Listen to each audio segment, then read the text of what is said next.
At the Federal Convention of 1787, the framers of the Constitution had to resolve two great quarrels over representation.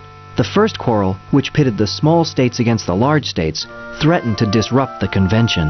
The second quarrel, which divided northern and southern states, posed a far greater danger to the Union over the long run. The first quarrel was whether each state should receive an equal vote in the Senate.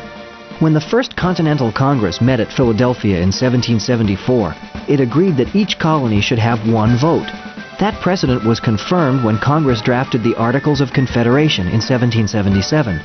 Delegates from the large states complained that it was unfair to give a small state like Delaware an equal vote with a populous state like Pennsylvania. But no one had reliable information about the size of the states, and besides, it could be argued that each state had equal interest in securing independence. When James Madison was laying the groundwork for the Federal Convention in 1786 and 87, however, he decided that it could succeed only if the large states had proportional representation in both houses of the new Congress. The smaller states, he assumed, would simply have to go along in order to have the stronger government he thought they also wanted. At Philadelphia, however, the smaller states proved much tougher than Madison anticipated.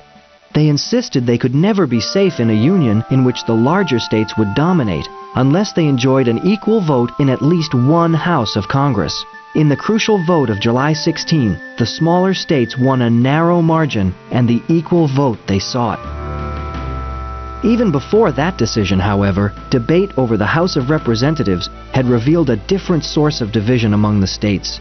Northern delegates argued that because slaves could not be regarded as citizens, they should not be counted for purposes of allocating seats in the House. Southern delegates responded that slaves should be counted because they contributed to the net prosperity of the nation. They also argued that their constituents would hardly join a union in which their special form of property would be subject to regulation or even confiscation by a Northern majority in Congress.